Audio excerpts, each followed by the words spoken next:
Hello coders. Most of the time, once we are creating especially any kind of application, either it can be e-commerce or user-centric application, there is a problem to getting the data, right? How you need to create the data. Then we need to create the server to populate the data.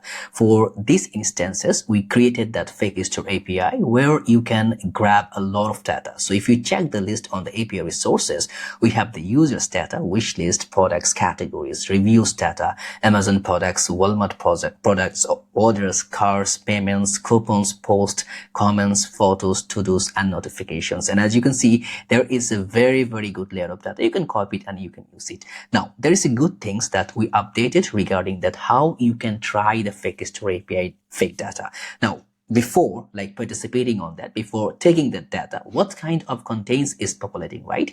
If I want to test the endpoint, so as you can see, now I can view it by wrapping it properly. I can see and view entire data layer, but there is another one which you can see the view UI. If you click on that, you are gonna have a very legit UI assumption that what kind of data you are actually pulling.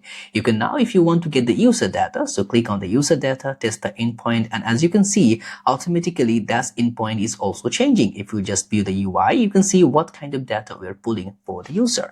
Now, this is not only work for the JavaScript, it work for the TypeScript as well. So you can see the TypeScript combination. It also work for the Python, also working for the curl. Now, for the curl, you can just simply run a terminal here, and you just need to copy that code and paste it right here, and automatically you're going to get a response regarding that what kind of data we are pulling from there. Now, also you can use that PHP and Java as well, and there is the entire endpoint segment. Whatever the endpoint we are actually pulling, you can test the endpoint, and that would be a very good to visualize your data layer, how the data gonna pull up.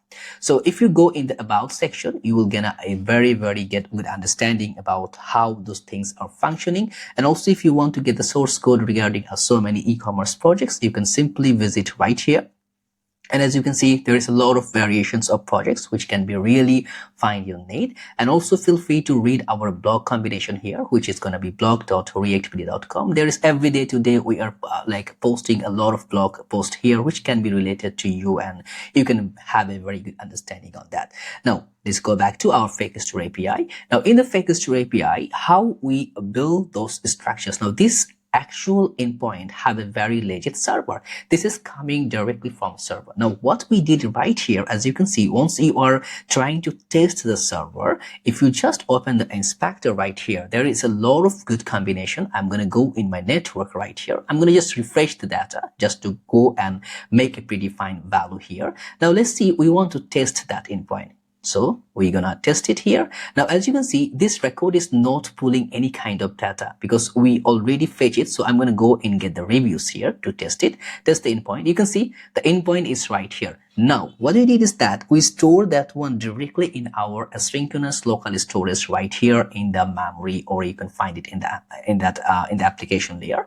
Now, what you're gonna do every time now you just view the data, right? Now you want to view the product data again, which we already called one more time. So if you just click on that product data, it will not create the log, right? Why? Because we already pulled the data before. If you want to go within the Amazon product, and if we just try to test the endpoint, you can see this product data is already prefetched before. I will go one, which gonna be, let's say, orders data, which is not pulling before. If we click on that, you can see how we visualized. So the API call, it will be very minimal, so you can test entire endpoint very easily. Doesn't matter whatever platform you want to use, you can just use that using that method, and automatically you're gonna retrieve the data. So now if you go in the reading the documentation here, you can see the essential resources for various method here, right here. Either you can just go and pull up through, and let me know in the comments what kind of data you are looking forward for having some more, right? So because we are gonna dropping a lot of code layer, a lot of data structures which can really help you to build your application.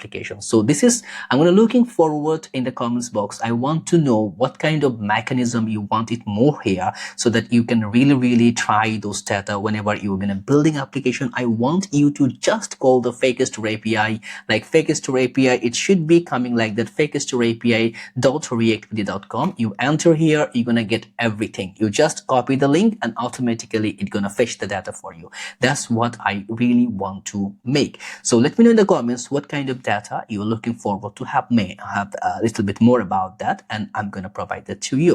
Of course, you can buy me a coffee if you wanted to, and also you can like support on that project. You can directly go and combine on there. You can directly go in the reactbd.com here, and then from there you can also, I'm going to provide the link in the description to go and make that to combine with the project, so you can work on this project to make it more better, more refurbished. So I wish this is gonna really help you to build your applications, and of course I'm gonna see you in another video.